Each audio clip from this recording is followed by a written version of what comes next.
જય શ્રી કૃષ્ણ મિત્રો, શું તમે જાણો છો કે ગરુડ પુરાણ અને હિન્દુ શાસ્ત્રોમાં મૃત્યુ પહેલાં મળતા કેટલાક આધ્યાત્મિક સંકેતોનું વર્ણન કરવામાં આવ્યું છે?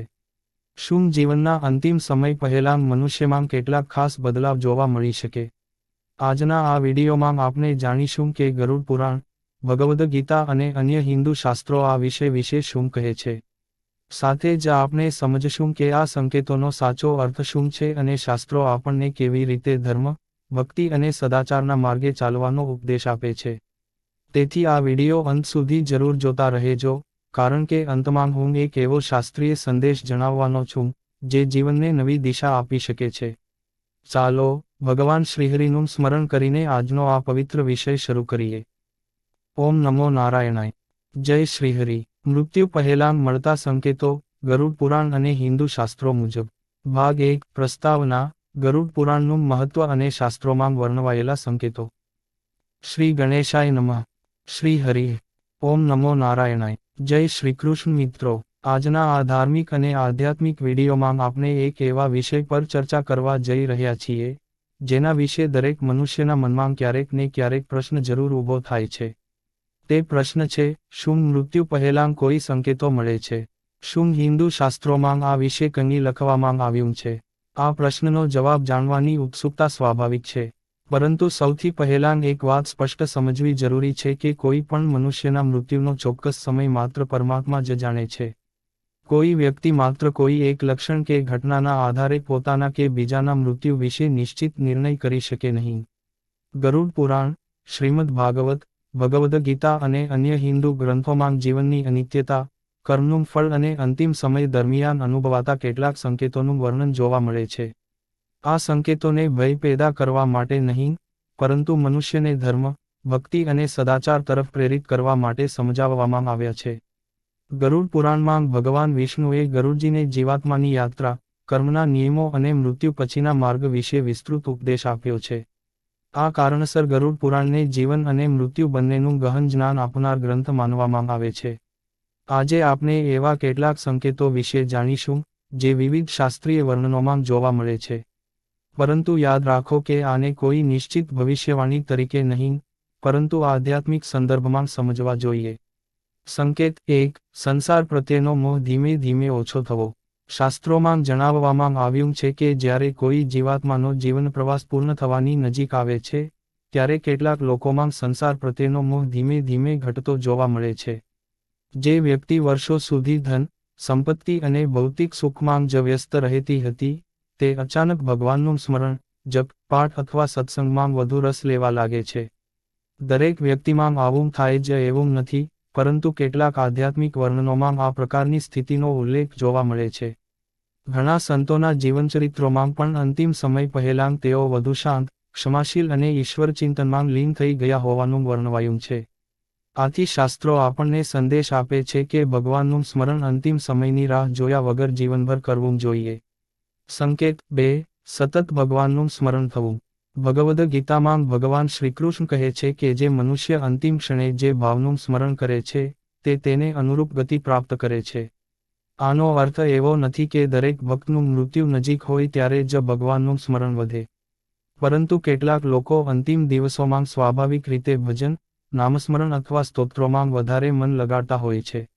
આ સ્થિતિને ભયથી નહીં પરંતુ ભગવાનની કૃપા તરીકે પણ જોવામાં આવે છે, કારણ કે શાસ્ત્રોમાં અંતિમ ક્ષણનું ઈશ્વર સ્મરણ અત્યંત કલ્યાણકારી માનવામાં આવ્યું છે. સંકેત 3, જીવનના કર્મોનું સ્મરણ અને પસ્તાવો. ગરુડ પુરાણમાં કર્મના સિદ્ધાંતને ખૂબ મહત્વ આપવામાં આવ્યું છે. કેટલાક લોકો જીવનના અંતિમ તબક્કામાં પોતાના સારા અને ખરાબ કર્મો વિશે વિચારવા લાગે છે. જેમને કોઈનું દિલ દુભાવ્યું હોય, અન્યાય કર્યો હોય અથવા અધર્મ કર્યો હોય, તેઓ ક્ષમા માંગવાની ઈચ્છા વ્યક્ત કરી શકે છે. બીજી તરફ, સદાચારી વ્યક્તિઓમાં પણ પોતાના જીવનનું આત્મચિકાર જોવા મળે છે. આ આપણને શીખવે છે કે જીવનમાં એવું વર્તન કરવું જોઈએ કે અંતે પસ્તાવાની જરૂર ન પડે. સંકેત 4, વૈરાગ્યની ભાવના. શાસ્ત્રોમાં વૈરાગ્યને ભય નહીં પરંતુ જ્ઞાનનું પ્રતીક માનવામાં આવ્યું છે. કેટલાક લોકોમાં જીવનના અંતિમ સમય દરમિયાન ભૌતિક વસ્તુઓ પ્રત્યેનો અતિશય લગાવ ઘટી જાય છે. તેઓ સંપત્તિ, માન સન્માન કે વિવાદ કરતાં ભગવાનના નામમાં વધુ શાંતિ અનુભવવા લાગે છે. આવું દરેક વ્યક્તિ સાથે થાય જ એવું નથી, પરંતુ આધ્યાત્મિક સાહિત્યમાં આવા ઉલ્લેખો જોવા મળે છે. શાસ્ત્રોનો સાચો સંદેશ. આ બધા સંકેતો વાંચીને ડરવાની જરૂર નથી. જો કોઈ વ્યક્તિમાં આમાંથી કોઈ બાબત દેખાય તો તેનો અર્થ એવો નથી કે તેનું મૃત્યુ નજીક જ છે. શાસ્ત્રોનો મૂળ સંદેશ એ છે કે જીવન ક્ષણભંગુર છે, સારા કર્મ કરો, માતા પિતાની સેવા કરો, ભગવાનનું નિયમિત સ્મરણ કરો, સત્ય અને ધર્મના માર્ગે ચાલો, કોઈનું અહિત ન કરો, સમય મળે ત્યાં સુધી પુણ્યકર્મ કરતા રહો. આ જ સાચી તૈયારી છે. ભાગ 1નો સાર. આજે આપણે સમજ્યું કે ગરુડ પુરાણ અને હિન્દુ શાસ્ત્રો મૃત્યુ વિશે ભય નહીં, પરંતુ જાગૃતિનો સંદેશ આપે છે. આપણે 4 મહત્વપૂર્ણ આધ્યાત્મિક સંકેતો વિશે જાણ્યું. સંસાર પ્રત્યેનો મોહ ઓછો થવો, ભગવાનના સ્મરણમાં વૃદ્ધિ થવી, પોતાના કર્મોનું આત્મચિત્કાર થવું, વૈરાગ્યની ભાવના પ્રબળ થવી. આ બધું સર્વ માટે એકસરખું લાગુ પડે એવું શાસ્ત્રો કહેતા નથી. તેનું મુખ્ય હેતુ મનુષ્યને સદાચાર અને ભક્તિના માર્ગે પ્રેરિત કરવાનો છે. ભાગ 2માં આપણે અન્ય શાસ્ત્રીય સંદર્ભો, ગરુડ પુરાણમાં વર્ણવાયેલા વધુ આધ્યાત્મિક સંકેતો, યમદૂતોના વર્ણનનો સંદર્ભ, અંતિમ ક્ષણે કરવાના જપ અને ભગવાનના સ્મરણનું મહત્વ જાણીશું. મૃત્યુ પહેલાં મળતા સંકેતો, ગરુડ પુરાણ અને હિન્દુ શાસ્ત્રો મુજબ. ભાગ 2, કર્મ, આધ્યાત્મિક સંકેતો અને અંતિમ ક્ષણનું શાસ્ત્રીય મહત્વ. શ્રી ગણેશાય નમઃ. ઓમ નમો નારાયણાય. જય શ્રીકૃષ્ણ મિત્રો. ભાગ 1માં આપણે સમજ્યું કે હિન્દુ શાસ્ત્રો મૃત્યુને ભયનું કારણ નહીં, પરંતુ આત્માની એક યાત્રાના નવા પડાવ તરીકે જુએ છે. ગરુડ પુરાણમાં ભગવાન શ્રીવિષ્ણુ ગરુડજીને સમજાવે છે કે મનુષ્યના જીવનમાં સૌથી મહત્વની વસ્તુ તેનો ધર્મ અને કર્મ છે. મૃત્યુનો સમય કોઈ મનુષ્ય જાણી શકતો નથી, પરંતુ જીવનને સાર્થક બનાવવાનો અધિકાર દરેક પાસે છે. હવે આપણે આગળના કેટલાક આધ્યાત્મિક સંકેતો અને શાસ્ત્રીય ઉપદેશો વિશે જાણીએ. સંકેત 5, પોતાના કર્મોનું ઊંડું આત્મચિત્કાર. ગરુડ પુરાણમાં જણાવવામાં આવ્યું છે કે મનુષ્ય જ્યારે જીવનના અંતિમ તબક્કા તરફ આગળ વધે છે, ત્યારે ઘણા લોકો પોતાના જીવનને પાછળ ફરીને જોવાનું શરૂ કરે છે. તેઓ વિચાર કરે છે કે જીવનમાં શું સારું કર્યું અને ક્યાં ભૂલ થઈ. કેટલાક લોકોને યાદ આવે છે કે તેમણે કોઈનું દિલ દુભાવ્યું હતું, કોઈને છેતર્યું હતું, કોઈ ગરીબની મદદ કરવાની તક હોવા છતાં કરી નહોતી. આવા સમયે અંતઃકરણમાંથી પસ્તાવાની ભાવના જન્મે છે. બીજી તરફ, જેમણે આખું જીવન સત્ય, દયા અને ભક્તિમાં વિતાવ્યું હોય, તેઓના મનમાં શાંતિ રહે છે. તેઓ ભગવાનનો આભાર માને છે અને જીવનને ભગવાનની ભેટ માની સ્વીકારી લે છે. આથી શાસ્ત્રો કહે છે કે આત્મચિત્કાર મૃત્યુની રાહ જોઈને નહીં, પરંતુ દરરોજ કરવું જોઈએ.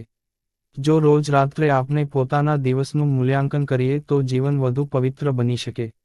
સંકેત 6, ક્ષમા માંગવાની અને ક્ષમા આપવાની ઈચ્છા. હિન્દુ ધર્મમાં ક્ષમાને સૌથી મોટો ગુણ માનવામાં આવ્યો છે. ઘણા મહાન સંતોના જીવનમાં જોવા મળે છે કે અંતિમ દિવસોમાં તેઓ પોતાના શિષ્યો અને પરિવારજનોને બોલાવીને કહેતા હતા, જો મારાથી કોઈ ભૂલ થઈ હોય તો મને ક્ષમા કરજો. એ જ રીતે તેઓ પોતાના પ્રત્યે અન્યાય કરનાર લોકોને પણ દિલથી માફ કરી દેતા હતા. આવી ક્ષમા મનને હળવું બનાવે છે. જો મનમાં વર્ષો સુધી દ્વેષ, ઈર્ષ્યા અને ક્રોધ ભરેલો રહે, તો ભક્તિમાં મન લાગતું નથી. તેથી શાસ્ત્રો કહે છે કે મૃત્યુ પહેલાં નહીં, આજે જ દરેક પ્રત્યે ક્ષમાભાવ રાખવો જોઈએ. ભગવાન શ્રીકૃષ્ણ પણ ગીતા દ્વારા શીખવે છે કે ક્રોધ મનુષ્યના વિવેકનો નાશ કરે છે. સંકેત 7, ભગવાનના નામમાં મનનું સ્થિર થવું. ઘણા લોકોના જીવનમાં અંતિમ સમય નજીક આવે ત્યારે તેઓ ભગવાનના નામનો વધુ જપ કરવા લાગે છે. કોઈ રામ નામ લે છે, કોઈ નારાયણ, કોઈ ઓમ નમઃ શિવાય નો જપ કરે છે. આનો અર્થ એવો નથી કે માત્ર આ કારણે મૃત્યુ નજીક જ છે. પરંતુ શાસ્ત્રો જણાવે છે કે ભગવાનના નામનું સ્મરણ મનને પવિત્ર અને નિર્ભય બનાવે છે. ભગવદ ગીતામાં ભગવાન શ્રીકૃષ્ણ કહે છે કે જે મનુષ્ય જીવનભર ભગવાનનું સ્મરણ કરે છે, તેના માટે અંતિમ ક્ષણે ભગવાનને યાદ કરવું સહેલું બની જાય છે. આથી જ આપણા ઋષિ મુનિઓએ દૈનિક જપ, પાઠ અને ભજનની પરંપરા સ્થાપી. ગરુડ પુરાણનો મુખ્ય સંદેશ ધન નહીં, કર્મ સાથે જાય છે. મિત્રો, ગરુડ પુરાણનો સૌથી મોટો ઉપદેશ એ છે કે મૃત્યુ પછી મનુષ્ય સાથે તેની મિલકત, ઘર, પરિવાર અથવા પદ નથી જતા. સાથે જાય છે તો માત્ર તેના કર્મો. જે વ્યક્તિએ ગાયની સેવા કરી, ગરીબોની મદદ કરી, માતા પિતાની સેવા કરી, સત્યનો માર્ગ અપનાવ્યો અને ભગવાનનું સ્મરણ કર્યું હોય, તેને પોતાના સારા કર્મોનો લાભ મળે છે. જે વ્યક્તિએ અધર્મ, અન્યાય અને છેતરપિંડી કરી હોય, તેને પોતાના કર્મોનું ફળ ભોગવવું પડે છે. આ સિદ્ધાંત સમગ્ર હિન્દુ દર્શનનો આધાર છે. અંતિમ ક્ષણે પરિવાર શું કરે? હિન્દુ પરંપરામાં જ્યારે કોઈ વ્યક્તિ જીવનના અંતિમ તબક્કામાં હોય, ત્યારે ઘરમાં શાંતિપૂર્ણ વાતાવરણ રાખવાની પરંપરા છે. ભગવાનનું નામસ્મરણ કરવામાં આવે છે. ભગવદ્ ગીતાના અધ્યાય, વિષ્ણુ સહસ્ત્રનામ, શ્રીરામ નામ અથવા ભગવાનના ભજનો સંભળાવવામાં આવે છે. જો તમને આ વિડિયો ઉપયોગી અને જ્ઞાનવર્ધક લાગ્યો હોય, તો કૃપા કરીને વિડિયોને લાઇક કરો, તમારા પરિવાર અને મિત્રો સાથે શેર કરો અને અમારી ચેનલને સબસ્ક્રાઇબ કરવાનું ભૂલશો નહીં. બેલ આઇકોન જરૂર દબાવો, જેથી આવા જ ધાર્મિક, શાસ્ત્ર આધારિત અને જ્ઞાનવર્ધક વિડિયો સૌથી પહેલા તમને મળી રહે. જય શ્રી હરિ, રાધે રાધે.